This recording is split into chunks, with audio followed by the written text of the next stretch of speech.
اور یہی حضرت عمر رضی اللہ تعالیٰ عنہ کی وہ شرط تھی کہ سلاطین عثمانیہ، خلفائے عثمانیہ نے بھی، حالانکہ یہودیوں نے بڑی سے بڑی رشوت دینے کی کوشش کی ہے، سلطان عبدالحمید خان کو یوں سمجھیے کہ سیم و زر سے خریدنے کی کوشش کی ہے، لیکن اس کے باوجود ان کا کہ جو فیصلہ حضرت عمر کر گئے تھے، جو کمٹمنٹ رضی اللہ تعالی عنہ ان کی ہے، میں اس سے سر منہ انحراف نہیں کر سکتا۔ اصل میں اسی کی تو صدا ہے جو فری میسنری کے ذریعے سے خلافت کا خاتمہ کرایا گیا، کہ یہی سب سے بڑی رکاوٹ ہے۔ اگر خلافت ختم نہ ہوتی اور اگر کہیں جہاد کا اعلان خلیفہ عثمانی کی طرف سے ہو گیا ہوتا تو یہ کہی تھی بات، جب حضرت شیخ الہند رحمۃ اللہ علیہ جب یہ اسیری میں تھے مالٹا میں، تو وہاں کا انگریز کمانڈنٹ، اس نے چونکہ وہ کچھ مرید ہو گیا تھا یا کم سے کم عقیدت مند ہو گیا تھا، ایک روز حضرت شیخ الہند نے ان سے سوال کیا اس شخص سے کہ آپ لوگ ہماری خلافت کے پیچھے کیوں پڑے ہوئے؟ یہ تو بیمار تم خود کہتے ہو، یورپ کا مرد بیمار ترکی، آپ کو کیا ڈر ہے اس سے؟ آپ کیوں اس بیچاری خلافت کے در پہ ہیں؟ اس شخص نے جواب دیا تھا، مولانا اتنے بھول پن کے ساتھ بات نہ کیجئے، ہم بھی جانتے ہیں آپ بھی جانتے ہیں، اگر کہیں خلافت عثمانیہ کی طرف سے جہاد کا اعلان ہو گیا تو پورے عالم اسلام سے لاکھوں مسلمان اپنے سروں سے کفن باندھ کر نکل آئیں گے۔ آج اس گئے گزرے دور میں بھی اس کمزور اور یوں سمجھیے کہ نام نہاد خلافت کے اندر اتنی جان ہے، اتنی طاقت ہے، لہذا اس کو ختم کیا گیا۔ اور ختم کرایا گیا کن کے ذریعے سے؟ وہ جو مسلمان کہلاتے ہیں تھے فری میسن، مصطفیٰ کمال پاشا فری میسن، اور اس کے ذریعے سے انہوں نے سارے کام جو کروائے وہ در حقیقت اپنی سازشوں کے ذریعے سے اور مسلمانوں کو استعمال کر کے کروائے۔ بہرحال بات لمبی ہو رہی ہے، پہلی بات تو یہ ہے کہ وہی نقشہ اس وقت کا آج بھی ہے جہاں تک یہودیوں کا تعلق ہے، لیکن فرق یہ واقع ہو گیا کہ اس وقت عیسائی یہودیوں کے تابع نہیں تھے، بلکہ عیسائیوں اور یہودیوں کے مابین دشمنی تھی۔ آج یہودی عیسائیوں پر مسلط ہو چکا ہے، فرنگ کی رگے جاں پنجے یہود میں ہے، اور آج کے فرنگ کا لیڈر امریکہ ہے۔ امریکہ کا صدر یوں سمجھیے کہ وہ ان یہودیوں کا غلام ہے، مجال نہیں کہ ان کی مرضی سے ادھر سے ادھر ہو جائے، اور اگر کوئی غلطی سے ادھر سے ادھر ہو جائے تو اس کا پتہ چاک ہو جائے گا۔ آپ دیکھیے کیا حشر ہوا ہے بش کا، حالانکہ بہت بڑا ہیرو بن کر نکلا تھا گلف وار سے، لیکن ذرا سا ایک بیان دے دیا تھا کہ جو اسرائیل کو پسند نہیں آیا، تو جو الیکشن میں چاروں شانے چت ہوا ہے اس کا جو حشر ہوا ہے وہ دیکھ لیجئے۔ تو پہلی بات تو یہ سمجھ لیجئے کہ آج بھی یہودی، یہ نیو ورلڈ آرڈر ہے، نیو ورلڈ آرڈر، اور اس میں عیسائی دنیا اس کی اعلی کار ہے۔ اب صورتحال کیا ہے؟ عیسائی دنیا، میں ایک بات بتا رہا تھا بیچ میں رہ گئی، کہ جہاں تک پروٹیسٹنٹ عیسائی تھے وہ تو پہلے ہی ان کے ہاتھ میں تھے، حال ہی میں انہوں نے جو فتح حاصل کی ہے وہ کیتھولک عیسائیت کو بھی اپنے ہاتھ میں لے لیا ہے۔ چنانچہ پوپ صاحب نے فرمان جاری کر دیا ہے کہ ہمارے خداوند یسوع مسیح کے قتل کی ذمہ داری ان یہودیوں پر نہیں ہے، بری کر دیے گئے۔ 1900 برس کے بعد، بلکہ 2000 برس کے قریب ہو گئے، انہیں ایگزونریٹ کر دیا گیا، ایبسالو کر دیا گیا، ان پر ذمہ داری نہیں۔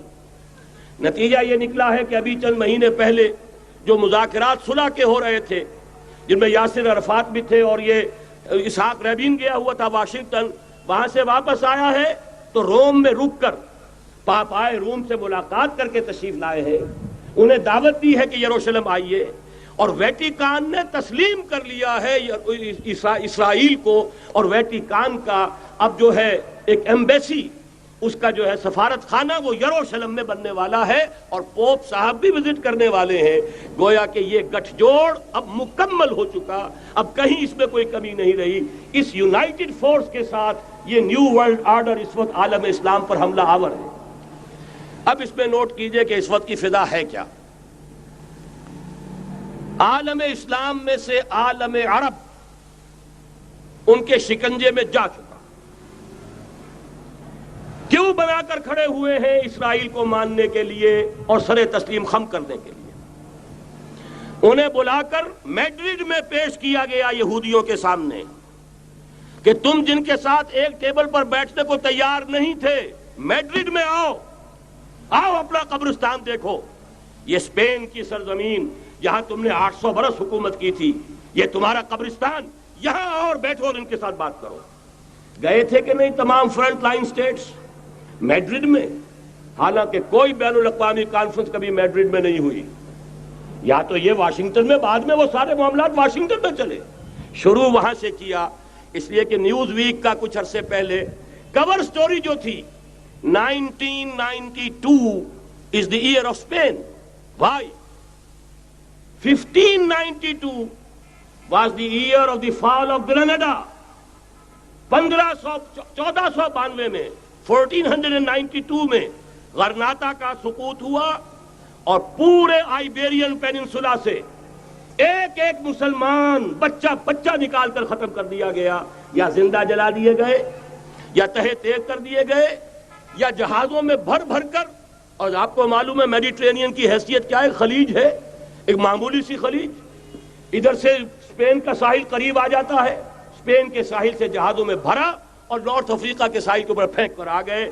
پورے ہسپانیہ میں جہاں 800 برس مسلمان کی حکومت رہی، ایک بچہ بھی مسلمان نام کا موجود نہ رہا. یہ تھا 1492 اور اب آیا تھا 1992. 1992 is the year of Spain. اسی لیے ورلڈ اولمپکس رکھے گئے، وہاں دلہن کی طرح سجایا گیا ہسپانیہ کو اور بلایا گیا، طلب کیا گیا، سمن کیا گیا تمام دول عرب کو، آؤ یہاں بیٹھو اور یہاں بیٹھ کر اپنے ان یہودی دشمنوں کے ساتھ مصالحت کی بات شروع کرو. بہرحال نوٹ کر لیجئے، عالم عرب جا چکا.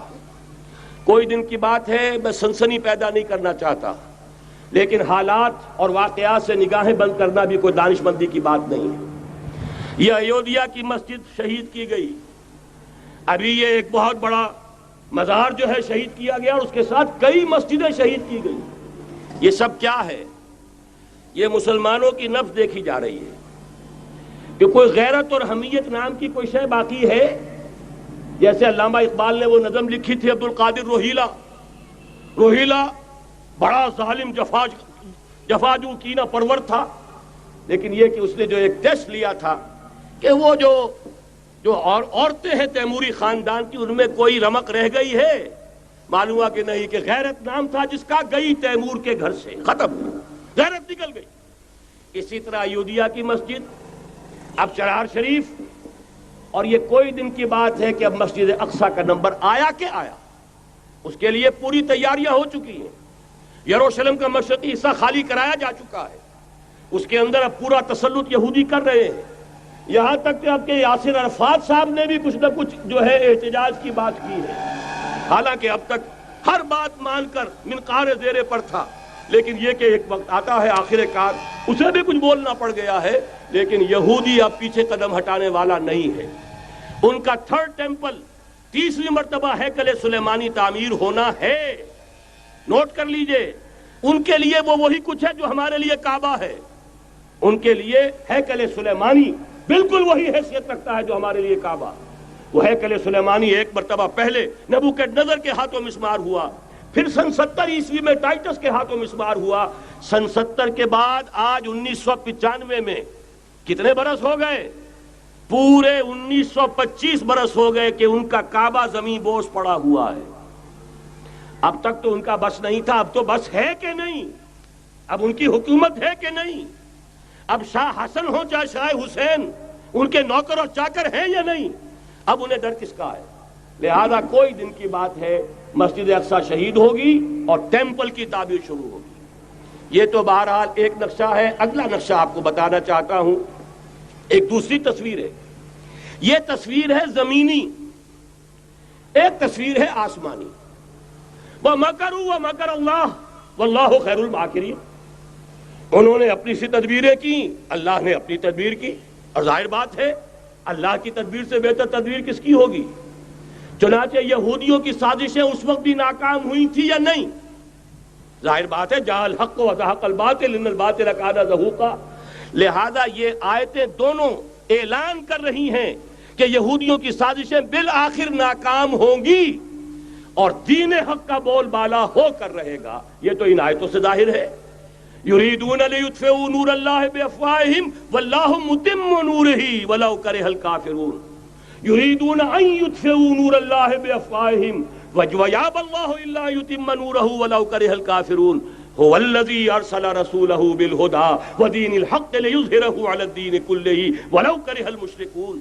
اللہ نے تو بھیجا ہی ہے اپنے رسول کو اس فیصلے کے ساتھ اور یہ ذمہ داری اور مشن دے کر کہ جو دین حق آپ کو دے کر بھیجا جا رہا ہے اسے غالب کیجئے، نافذ کیجئے، قائم کیجئے. اس مشن کے ساتھ بھیجا جا رہا ہے.